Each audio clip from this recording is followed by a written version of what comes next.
और इस वक्त की बड़ी खबर, अमेरिका के राष्ट्रपति चुनाव की रेस से बाहर हुए जो बाइडेन ने अपनी उम्मीदवारी वापस ले ली है। और लगातार इस बात की चर्चा चल रही थी कि क्या जो बाइडेन अमेरिका के राष्ट्रपति चुनाव की दौड़ में बने रहेंगे, खासतौर पर जब से ट्रंप के साथ लगातार मंच पर कई बार वो एक तरह से जो चर्चा थी उसमें काफ़ी पिछड़ते दिखे। उसके बाद से लगातार उनकी पार्टी के जो लोग थे, बड़े नेता थे, यहाँ तक कि पूर्व राष्ट्रपति बराक ओबामा, उन्होंने भी कहा था कि बाइडेन को इस रेस से हट जाना चाहिए। इसके बाद जो बाइडेन ने ये बड़ा फैसला किया है। हमारे साथ हमारी सहयोगी कादम्बिनी शर्मा है।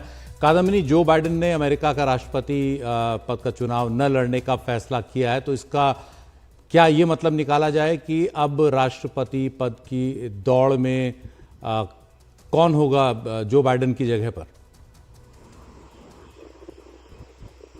देखिए सुशील, सबसे पहले तो ये समझना होगा कि आखिर जो बाइडेन, जो कि अभी कल तक ये बयान दे रहे थे कि वो रेस से बिल्कुल नहीं हटेंगे और वो लगातार ट्रंप के सामने खड़े हैं और ट्रंप से वो जीतेंगे, ऐसा कल तक वो कह रहे थे, अचानक वो रेस से क्यों हटे हैं? असल में उनके ऊपर बहुत ज्यादा दबाव था जब से प्रेसिडेंशियल डिबेट हुआ था उनके और डोनाल्ड ट्रंप के बीच।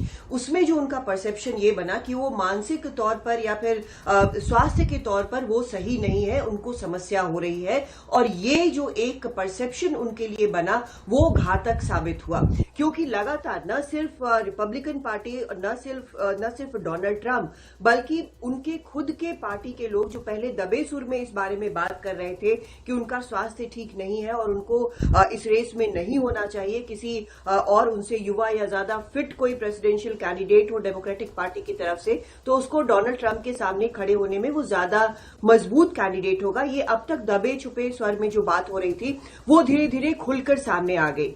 और उसके बाद एक एक करके अलग अलग डेमोक्रेट्स जो काफी इन्फ्लुएंशियल भी माने जाते हैं, उन्होंने इस बात को उनको प्राइवेटली बताया।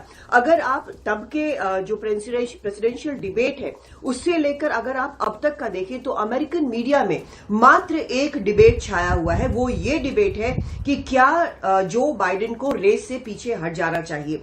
ये भी खबरें आई कि उनके जो सबसे मुखर समर्थक, डेमोक्रेटिक पार्टी के जो इन्फ्लुएंशियल समर्थक थे, एक तो पूर्व अमेरिकी राष्ट्रपति बराक ओबामा, नैन्सी पेलोसी, और जो उनके फंड रेजर के सबसे बड़े माने जाते हैं जॉर्ज क्लूनी, जो कि हॉलीवुड के इन्फ्लुएंशियल एक्टर हैं, पॉलिटिक्स में इन्वॉल्व हैं, कई सालों से फंड रेजिंग कर रहे हैं। इन्होंने एक एडिट तक लिख डाला, एडिटोरियल पीस लिख डाला कि किस तरह से ये वो जो बाइडेन नहीं है जिन्हें वो पहले या पिछली बार राष्ट्रपति पद का चुनाव लड़ते देख रहे थे।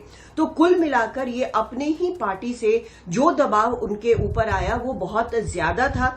अभी उनको कोविड हुआ है तो वो आइसोलेशन में है। ये माना जा रहा था, अब तक ये कयास लगाए जा रहे थे कि इसके बाद इसी वीकेंड यानी यही सैटरडे संडे वो अनाउंस कर सकते हैं कि वो रेस से पीछे हट रहे हैं। और एग्जैक्टली वही हुआ। उन्होंने सोशल मीडिया पर ये पोस्ट किया है, उन्होंने अपनी जो उपलब्धियां हैं वो गिनाई है, लेकिन उन्होंने ये भी कहा है कि जो देश और पार्टी के लिए सबसे सही है वो कर रहे हैं और इसीलिए प्रेसिडेंशियल रेस से वो पीछे हट रहे हैं। अब आपने जो सवाल पूछा कि अब इसके आगे क्या, उन्होंने कहा है कि वो प्रेसिडेंट अभी है, अभी उनको 4 साल पूरे नहीं हुए हैं, यानी कि जब तक अगला प्रेसिडेंट टेक ओवर नहीं करता है तब तक वो बने रहेंगे। लेकिन अब डेमोक्रेटिक पार्टी, जिसका नेशनल कन्वेंशन अगस्त में होना है, उसके सामने ये चुनौती है कि अगला कैंडिडेट कौन होगा।